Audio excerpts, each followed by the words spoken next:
Yeah, it's frosty. It's not the first frosty day here in London, but what a great day to come and feel festive and create some Christmassy choreography with my student.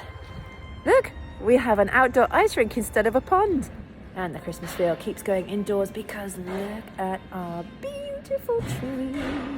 Oh, complete with teeny tiny skatey booties. So we're having a bit of a Choreo Snippet festive feel, and it's all thanks to this young lady. This is Beatrice. Hi! And we've been working together for a little while, and she came up with this great idea.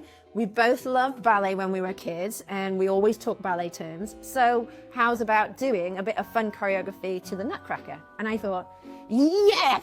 So, Beatrice, we're going to teach the lovely people out there on YouTube land how to do our Nutcracker dance, which is the Shrepak, which is inspired by all those Slavic, Baltic dances.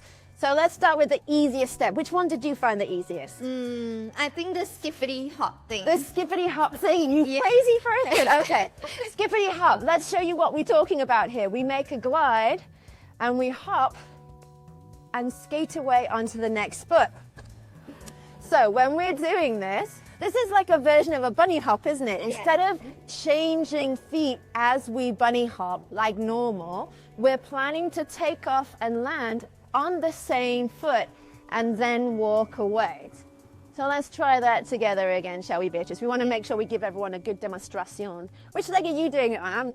You're doing right. I was doing my favorite. I'll start doing right as well, then we can match. Okay. All right, ready? Here we go. We're going right foot, skippity hop, and out we go.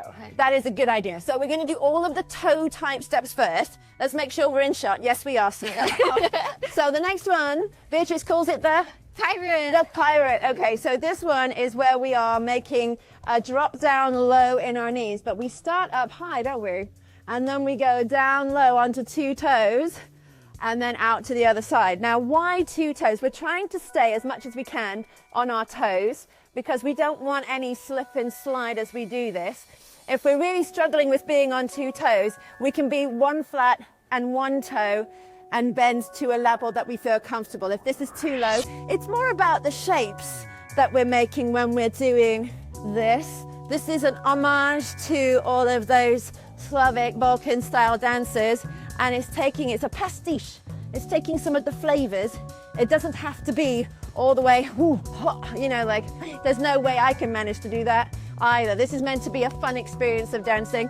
So making sure that when we're doing this, we're bending one flat and one toe, or both toes if you can, and then popping up for our big shape. We're about to start talking ballet language. Okay, so for anybody who used to do ballet class, we have steps called pose, which is basically just taking a step, and then another step called coupe, which in ballet means to cut, literally like the French. So the step cuts in underneath.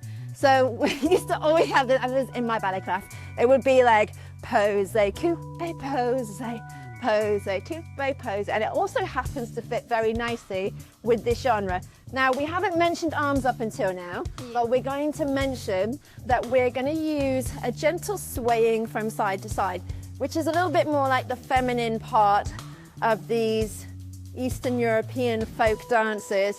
So as a nod to the fact that the energetic bits tend to be the guys jumping about, but the nice fluid parts tend to be danced by the ladies. So this pose coupe moment is trying to be the feminine moment. So as we skate out, we're going to go left foot first, and we're going to make a pose coupe pose, and then the other side pose coupe pose.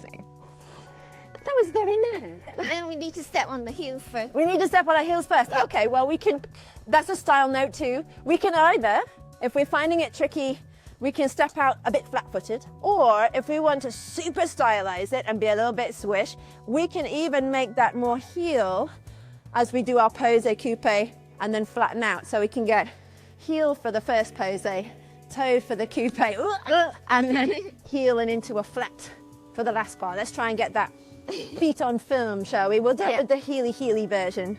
Ready, 5, 6, 7, 8. Pose coupe, pose. Next one, pose coupe, pose. That's it. And we only got two, so Okay, so I love how Beatrice has got all the names for these steps. What's this next one? It's called the rockets because you kick your leg out like a rocket. Yes, so in, is it Radio City Music Hall where the Rockettes very famously do their high kick lines amongst other things? Brilliant show. Yep. So we're going to make a little step in preparation so that we can then kick our leg out. Now, we might not get to rocket heights, but it's about the energy, isn't it? Right? So it's a spontaneous, joyous energy. The arms will go up, but slightly forwards.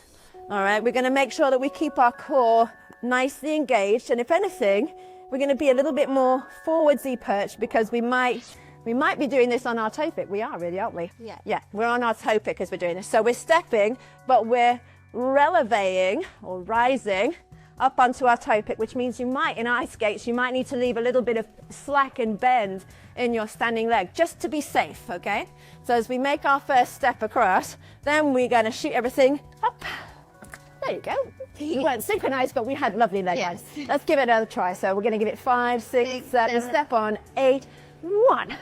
That's it, because when we're doing it with the music, we're trying to get it to be on 1, right? Because that's where all of the emphasis is. So we'll try one more time. 5, 6, 7, 8, 1. Nice. Yeah. It's twirly time. It's twirly time. Yeah.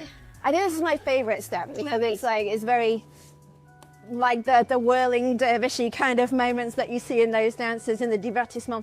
So we start this step with a heel in the floor and the arms open wide. And we're going to use a single spin rotation, pulling our arms in to twirl around once and open back up again, landing with our heel in the floor to help us to stop. And we're going to repeat it again, in and out. Now, depending on how fancy someone is feeling, because our timing, I'm going to say the timing when we're doing this dance, we can be variable, because these are little nuggets of dance, and we can put them in time with the music in any length that we really want to. So, when we do this, we can take 2 counts of 10, 1, 2, open out, 3, 4, or we can even try and do it in singles. So we got 1, 2, and again 3, 4. Depends on how we're feeling. It's time to learn the big finish. We are using a half loop, and it can be a really small version or it can be as big as you like. You can flavor it how you see fit. So we're making our half loop travel right foot backward outside on the spot and a little hop across from right foot to left foot. It's really just this, but starting with a small pivoting action. So we make that push, a little pivoting action, and then we hop from right foot to left foot and use our right foot to stab the floor and to stop. Now that we've got that far, it's time for the dramatic bit. Yeah. We're going to kneel down, right knee meets the floor. You can still see us, can't you? Yep.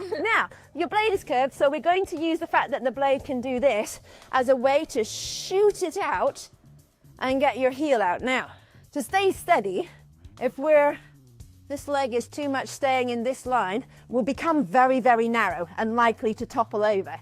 So what we're going to do is very sneakily turn it a little bit. Some people might turn it like 90, some people might turn it just a few degrees, but it will still make you wider and more stable. So we highly recommend, having flopped over a few times ourselves, that as we shoot out that leg, that we make that little adjustment and the big finish. Oh yes, now it's time to put it all together. Yeah. Let's get going. Okay, folks, so we're not going to...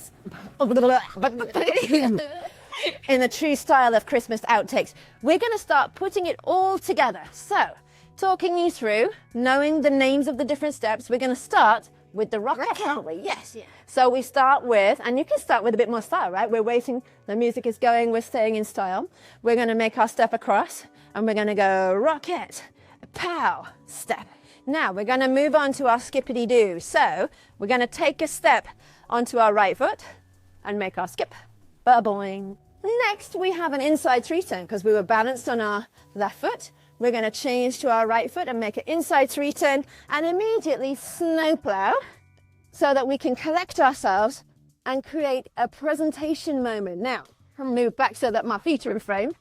We got snowplow, stop after the inside 3-turn, and then sway back. So that'll look like snowplow, stop, sway back. Yeah. It gives us a moment to prepare for what comes next? All right.